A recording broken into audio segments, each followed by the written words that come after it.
Hey, this is Mike again. Thought I would take some time and show you guys what was going on behind this sim, behind the quadcopter sim that I've spent some time working on. So this is Unity 3D. If you're not familiar with it, it's pretty cool. It's a game engine. It's pretty popular from what I can tell. This is the first project that I've ever done using it. So there's I don't know there's a pretty steep learning curve if you're totally new to 3D modeling and like 3D games or simulations, like I kind of was. Um, but if you come from a math and physics and engineering background like I do, it's you've already. I feel like you've already accomplished like the hard part of doing this if you know how to model the physics.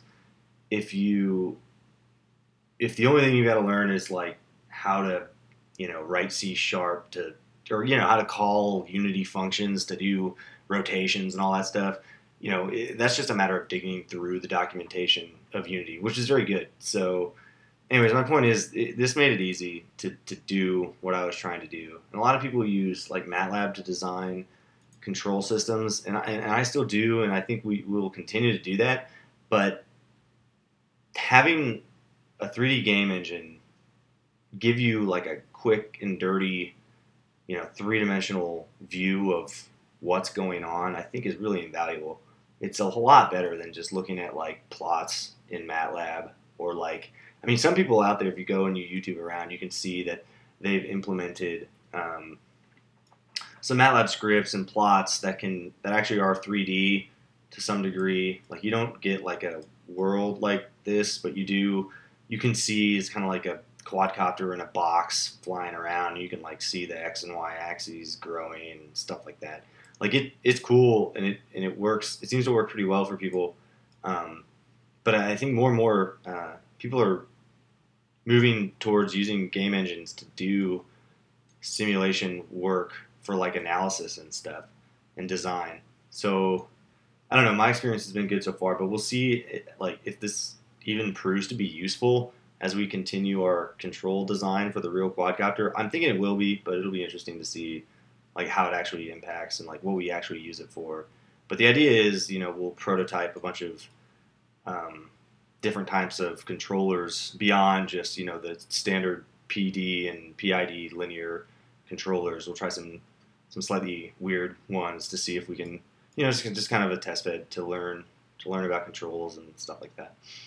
So, anyways, this is the 3D world. I made this. It didn't take long. Unity has a terrain generator, so I think like I built this whole 3D world in 30 minutes.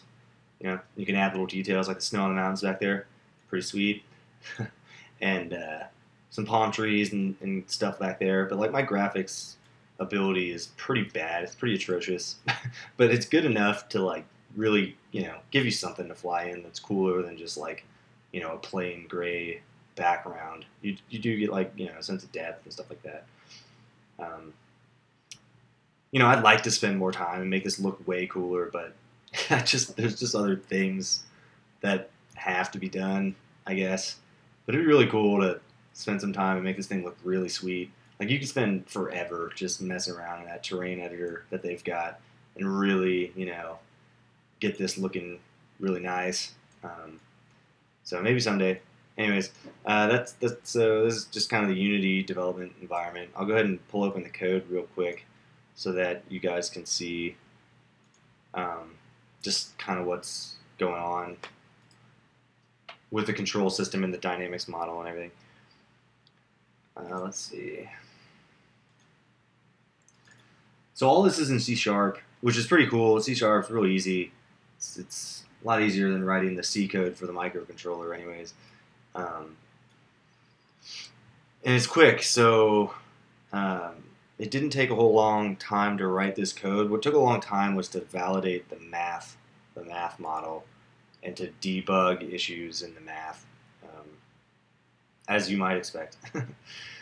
Anyways, this is the code, so I guess it's about 353-ish lines long, and it's not clean at all. It's very much rapid prototype BS code that gets the job done ish, but there's still a lot of room for improvement. The heart of this whole code really is just the math that happens right in here, which, I mean, there's several function calls. And this is all just one file, again, like horribly organized, not good programming practice. But it's, you know, it was hacked together to make this work. And then now that it's kind of getting close, I can start, you know, considering how to separate this out and make this more intelligent. But so you can see what's going on, just calculating angular acceleration, calculating linear acceleration, calculating angular velocities, and then kind of numerically integrating those. There's some coordinate transformations going on to go from the quadcopter body frame to like the inertial frame. And then you get, you know, numerical integration, and then you tell Unity, hey, rotate this thing and move it forward or whatever. So yeah, that's the basic idea. There's kind of a lot to this. The model's still pretty simple.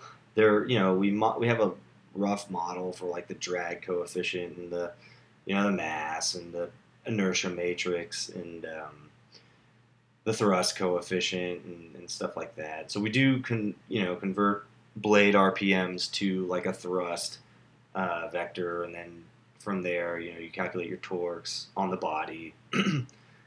That's what this is all about.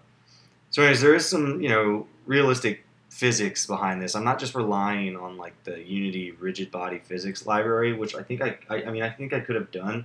But there's just a lot of unknowns when you use a library like that. And I already had the equations of motion available to me. So I felt like it was a better experience, and I'll have more control going forward over the math model. Like if I want to make specific tweaks to it, it won't be so bad. So that's kind of why I did that. So anyways, this is the code. I'm not ready to make this totally available yet. But once I get it cleaned up and it's working well, and I've implemented a couple of different control schemes, I'll put it out there and just give everybody this project. Anybody that's interested, just download it. So yeah, that's basically it. All right, thanks.